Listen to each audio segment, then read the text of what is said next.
भाईचारा तो हम निभा रहे हैं, ये तो खाली चारा ही चारा समझते हैं हिंदुओं को। जहाँ पर भी ये 50% या उससे अधिक जनसंख्या में हो जाते हैं, वहाँ पर ये हिंदुओं के ऊपर हमले शुरू कर देते हैं। 2047 के अंदर किस तरह से गजवाए हिंद के जो इनका मकसद है उसको पूरा किया जाए। गंगा जमुना तहजीब ये बोलते हैं, वो टुकड़े टुकड़े गैंग कहाँ गया?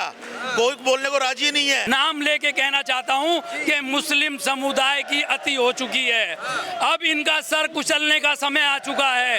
अरे आज तक का इतिहास बता दो कि कभी हिंदू समाज ने इनके किसी ताजिए पर, इनके किसी मुहर्रम पर कभी कोई पत्थरबाजी की हो। जिहादी मानसिकता के लोग, बाहर से फंडिंग होती है इनको और ये यहाँ पर दिखाना चाहते हैं। हिंदू सिर्फ भाईचारा दिखाता है, मुसलमान कोई भाईचारा नहीं दिखाता है। हम लोग तो मंदिर में जाएंगे तो प्रसाद लेके आएंगे, और वो लोग तो शुक्रवार को जब इकट्ठे होते हैं तो हाथ में उनके पत्थर, मस्जिदों में पत्थर। हमें तो यहाँ बड़ा पसंद है, हम यहाँ रह लेते हैं और रहते रहते अब हमारे सर पे चढ़ गए हैं। जय हिंद, आप देख रहे हैं TNN वर्ल्ड और मैं हूँ आपके साथ अमर उपाध्याय। हरियाणा में हुए हिंदुओं के शोभा यात्रा पर पत्थरबाजी को लेकर आज के देश के कई हिस्सों में बजरंग दल के कार्यकर्ताओं ने विरोध प्रदर्शन शुरू कर दिया। इसी को लेकर बजरंग दल के कार्यकर्ताओं से जानेंगे कि वो क्या चाहते हैं देश से। देखिए, सीधा संदेश आज हम इस शांतिपूर्वक जो ये प्रदर्शन किया जा रहा है, अभी तो हम शांतिपूर्वक ये संदेश दे रहे हैं कि अगर शांति से, अगर जो देश विरोधी ताकतें हैं, हिंदू विरोधी ताकतें हैं, या तो वो शांति से समझ जाएं, नहीं तो फिर हमको ईंट का जवाब पत्थर से देना आता है। अभी तो हमने कुछ भी इस प्रकार का कोई कृत्य नहीं करा है जो कि इस्लामिक शक्तियाँ यहाँ पर भारत के अंदर देश विरोधी और हिंदू विरोधी जो ये काम कर रही है, इनको समझ जाना चाहिए शांति से, नहीं तो फिर हम ईंट का जवाब इनको अविलंब पत्थर की तरह द्वारा दे के ही रहेंगे। भाईचारे की बात होती है देश के अंदर, लेकिन भाईचारा हरियाणा में दिख गया इनका कि मतलब इन्होंने पहले से ही तैयारी करके रखी थी कि ऐसे कह सकते हैं इसको। भाईचारा तो हम निभा रहे हैं, ये तो खाली चारा ही चारा समझते हैं हिंदुओं को। अगर ये भाई मानते तो इस प्रकार के जहाँ पर भी मुस्लिम आबादी है अधिक संख्या में, वहाँ पर ही ऐसे काम क्यों होते हैं? जो हिंदू बहुल इलाके हैं वहाँ पर इस तरह की घटनाएं क्यों नहीं सामने आती? क्योंकि इनको भाईचारा निभाना ही नहीं। जहाँ पर भी ये 50% या उससे अधिक जनसंख्या में हो जाते हैं, वहाँ पर ये हिंदुओं के ऊपर हमले शुरू कर देते हैं। इनका सिर्फ एक ही मकसद है, 2047 के अंदर किस तरह से गजवाए हिंद के जो इनका मकसद है उसको पूरा किया जाए। और हमने भी ये कसम खा रखी है, इनके गजवाए, इनके लक्ष्य को हम पूरा नहीं होने देंगे। और इस्लामिक शक्तियाँ भारत के अंदर ही नहीं, पूरे विश्व के अंदर जहाँ भी ये इस तरह का कृत्य करेंगी, हम उनको ईंट का जवाब पत्थर से देंगे। और हिंदू तो बहुत ही शांतिपूर्वक तरीके से रहता है, वसुधैव कुटुंबकम की अवधारणा को मानता है, पूरे विश्व को एक परिवार मानता है। और इनका सिर्फ एक ही लक्ष्य है, किस प्रकार से अशांति फैलाई जाए, किस प्रकार से पूरे विश्व को परेशान किया जाए, डिस्टर्ब किया जाए, खून खराबा किया जाए। और हरियाणा के नूह में जो प्रदर्शन किया जा रहा था, जो रैली निकाली जा रही थी, उसका तो इनका साफ साफ कहना है कि वो बहुत ही शांतिपूर्ण ढंग से नहीं था, शोर शराबा कर रहे थे, नारेबाजी कर रहे थे, इस वजह से भड़क गए उनके भाई। देखिए, ऐसा है, ब्रिज मंडल यात्रा, जल अभिषेक यात्रा कोई पहली बार नहीं निकल रही, ये हर साल निकलती है। मगर इनकी जो मानसिकता है वो एक हिंदू विरोधी और देश विरोधी हो चुकी है। इनका सिर्फ एक ही मकसद है, किस प्रकार से हिंदुओं को प्रताड़ित किया जाए, परेशान किया जाए। उनके द्वारा जो धार्मिक और सामाजिक यात्राएं होती है वो किस प्रकार से ना निकालने दिया जाए।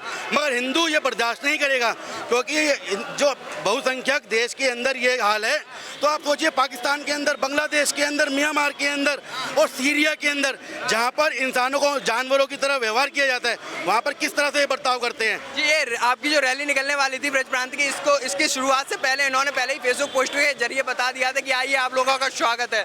क्या आपको नहीं लगता कि पहले से इनकी सोची समझी प्लानिंग थी, तो पत्थरबाजी की गई है? जो नूह में हुआ है वो तो हर मीडिया दिखा रहा है, हर सरकार दिखा रही है। इनकी सोची समझी प्लानिंग है, एक दिन की प्लानिंग नहीं है।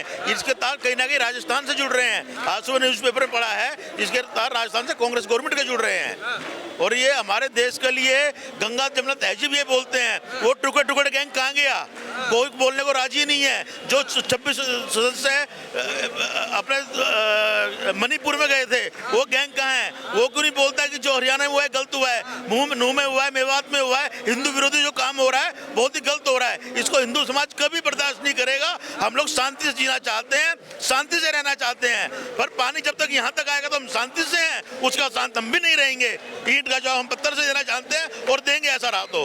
अल्पसंख्यक का चोला ओढ़कर कब तक देश के अंदर शांति फैलाते रहेंगे? देखिए बहुत हो चुका। कब तक हम कहेंगे कि विशेष समुदाय? मैं नाम लेके कहना चाहता हूं कि मुस्लिम समुदाय की अति हो चुकी है। अब इनका सर कुचलने का समय आ चुका है। इनका सर जूतों से कुचलना होगा। ये समाज को, सरकार को और उन लोगों को, हमारी पुलिस को, प्रशासन को, इनको सड़ा के मारना होगा। क्योंकि ये अब लोग अति करने लगे। अरे आज तक का इतिहास बता दो कि कभी हिंदू समाज ने इनके किसी ताजिए पर, इनके किसी मुहर्रम पर कभी कोई पत्थरबाजी की हो? क्यों ये ऐसा करते हैं? ये सिर्फ जिहादी मानसिकता के लोग, बाहर से फंडिंग होती है इनको, और ये यहाँ पर दिखाना चाहते हैं। जिस दिन हिंदू खड़ा हो गया अपने पैरों पर, खड़ा तो आज भी है, मगर उसी दिन इनका सर कुचल देगा और इनको इस देश में रहने का कोई अधिकार नहीं रहेगा। अच्छा, हम लोग देश के अंदर भाईचारे का गुणगान करते रहते हैं, लेकिन जब हमारी शोभा यात्राएं निकलती हैं उन पर ये पत्थरबाजी कर देते हैं, थूकते रहते हैं आए दिन। देखिए, ये हमारा देश जो है, इसमें हिंदू जो लोग हैं हमारे से विशेष हिंदुस्तान में रहने वाले हिंदू, आज तक इन्होंने कभी भी किसी के ऊपर कभी भी कोई अटैक नहीं किया, शांति से रहने वाले हैं। लेकिन आज जो देश की परिस्थिति है, इस परिस्थिति में हर जगह हिंदू बहुत परेशान है, चाहे वो मेवाड़ की बात हो, चाहे वो मणिपुर की बात हो। इस काम को सरकार को सबसे पहले देखते हुए इसको कड़ी से कड़ी सज़ा देना चाहिए और अपने हिंदुत्व की रक्षा करनी चाहिए। हम कहते हैं हमारे दूसरे मुस्लिम भाइयों को भी कि वो भी आराम से रहे इस देश में। इस देश की जो भी सामाजिक धर्म और जो चीज़ें इसको मेंटेन रखना चाहिए, उसमें सबकी भलाई है। इसके लिए सरकार को विशेष ध्यान देना चाहिए जिससे कि हिंदुत्व बच सके। जिस तरीके से हमारी शोभा यात्राओं पर हमले हो रहे हैं लगातार, तो इसे देखकर ये नहीं लगता कि बजरंग दल को ये टारगेट कर रहे हैं लगातार? देखिए, सीधा टारगेट किया गया, इसमें तो कहने वाली बात ही नहीं, क्योंकि विश्व हिंदू परिषद, बजरंग दल और हिंदूवादी संगठनों ने शांतिपूर्वक तरीके से, जैसा कि हर वर्ष वहाँ पर शोभा यात्रा निकलती है, उसका आह्वान किया था और शांतिपूर्वक वहाँ पर पदयात्रा निकल रही थी।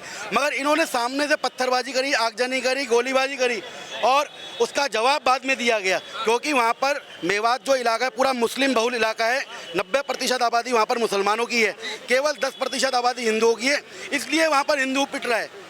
जहाँ पर हिंदू बहुसंख्यक है, इनकी हिम्मत वहाँ पर क्यों नहीं होती? वहाँ पर हमले क्यों नहीं कर पाते? क्योंकि इनको पता है अगर वहाँ पर हम हमले करेंगे तो पिटेंगे, मगर अगर इस प्रकार का एक कृत्य करेंगे तो हिंदू भी रुकने वाला नहीं, झुकने वाला नहीं और पिटने वाला नहीं। इनको ईंट का जवाब पत्थर से देकर रहेंगे हम लोग। हिंदू लोग ईंट का जवाब पत्थर से देकर रहेंगे। इसी को लेकर आप देख सकते हैं भारी रैली है, इसमें कैसे महिलाएं भी शामिल हुई हैं। इनसे जानेंगे कि इस रैली को आप कैसे देख सकते हैं, मतलब जो जैसे पथराव किया गया था कल की शोभा यात्रा पर, उस जो कल की शोभा यात्रा पे पथराव गया है, उसी के विरोध में आज हमने यहाँ ये प्रदर्शन रखा है कि ताकि आगे से अगर कोई शोभा यात्रा निकले तो हिंदुओं पे कोई अत्याचार ना हो।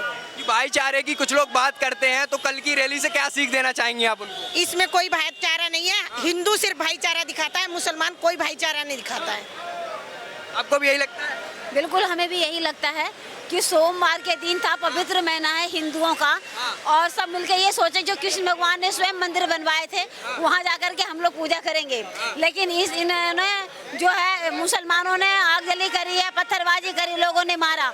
जब उनकी कोई धर्म के काम होते हैं हम लोग नहीं रोक लगाते, तो हमारे धर्मों में, मंदिरों में ये चालीसा पढ़े, पूजा करे, हर जगह में गाड़ जली करता है, पत्थर बरसाता है, तलवारबाजी करता है। ये क्यों करता है ऐसा? ये आग जली जो रोका जाए, या नहीं तो इन्हें देश से भगाया जाए। बस। मैम, क्या लगता है आपको हिंदुओं की यात्रा को टारगेट किया जा रहा है? क्योंकि ना मुसलमान अपना रुतबा दिखाना चाहते हैं और हिंदू देश बनाने से रोकना चाहते हैं, इसलिए हिंदू यात्रा को टारगेट किया जाता है। हिंदू यात्रा को इसलिए टारगेट किया जा रहा है ताकि भारत हिंदू राष्ट्र ना घोषित हो। हाँ, भारत हिंदू राष्ट्र घोषित ना हो पाए, इसीलिए हिंदू जो भी धार्मिक यात्रा होती है उनको टारगेट किया जाता है। आपको क्या लगता है सर, क्यों हिंदुओं की धार्मिक यात्रा को टारगेट किया जा रहा है लगातार? टारगेट किया जा रहा है कि हिंदू जो है सॉफ्ट है ना, नरम है। हिंदू संस्कृति कल्चर में कुछ है नहीं है। हम लोग तो मंदिर में जाएंगे तो प्रसाद लेके आएंगे, और वो लोग तो शुक्रवार को जब इकट्ठे होते हैं तो हाथ में उनके पत्थर, मस्जिदों में पत्थर, समझे ना। अब ये बताइए, वो धार्मिक यात्रा निकल रही थी नूह में, अब वो पहाड़ पे से गोलीबारी, और अभी तक कई बच्चे औरतें गायब है जिनका स्विच ऑफ हो रहा है, और वहाँ गोलियाँ मार दी। पुलिस वाले भी शायद 2 मरे हैं वहाँ पे। तो अब ये बताइए कि ये हिंदुस्तान में ये यहाँ रह के ये हमारे ऊपर हमला करेंगे। जब देश का बंटवारा हुआ था, पाकिस्तान हिंदुस्तान का किस लिए हुआ था? कि ये इस्लामिक देश है और ये हिंदू राष्ट्र देश है। उनको ये था कि नहीं नहीं, हमें तो यहाँ बड़ा पसंद है, हम यहाँ रह लेते हैं, और रहते रहते अब हमारे सर पे चढ़ गए हैं। ये तो वो किस्सा हो गया कि दो बाप के बंटवारा हुआ, दो भाइयों का। तो छोटे वाले के बच्चे कहने लगे हमें ताऊ बड़ा पसंद है, हम ताऊ के पास जाना चाहते हैं। ताऊ ने कहा ठीक है, बच्चे आते हैं, आ जाओ। जा दोनों में बराबर बट गई। जब बच्चे बड़े हो गए तो ताऊ से कह रहे मेरा हिस्सा भी दो। तो वही हाल है ये इस देश का। ये जो छदम सेकुलरिज्म यहाँ पैदा करके, ये हिंदू जब तक शक्तिशाली बनेगा नहीं ना, ये ऐसे चलता रहेगा। किस प्रकार हिंदू शक्तिशाली बनेगा? Doctor Akhilesh Sharma, Hindu university of America, हाँ जी, वहाँ पढ़ाता हूँ मैं, ठीक है, चिकित्सक हूँ पेशे से। आज पूरे विश्व को जगत गुरु की प्रेरणा जो देता है वो इसकी वैदिक वांग्मय का और सनातन संस्कृति का अंग, वो मोदी उसी वैदिक वांग्मय और सांस्कृतिक हिंदू धरोहर की वजह से आज पूरे विश्व में सबसे बड़ा लीडरशिप उभर के आई है, 76% वोट रैंकिंग के साथ में। मैं कोई पढ़ा लिखा आदमी हूँ, कोई खाली रिक्शा टांगने वाला आदमी नहीं हूँ, जो तथ्यों पर बात करूँगा।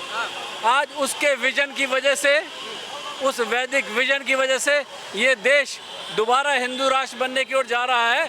और इस तरह के गीदड़ भक्तियों से हम ना डरेंगे ना डरते भी नहीं, लेकिन बहुत सारे अत्याचारों को सह लिया। जब इंडिया पाकिस्तान का पार्टीशन हुआ था, जब हो गया दो नेशंस में बंटवारा, तुम्हें वो बहुत बड़ा भूभाग दे दिया। आज वहाँ पाकिस्तान की जनता हाहाकार कर रही है, खाने को आटा तक नहीं है, अनस्टेबल गवर्नमेंट है। तो हिंदू राष्ट्रवाद और हिंदू संस्कृति को जब तक ये पूरा विश्व अपनाएगा नहीं, किसी का कल्याण नहीं हो सकता।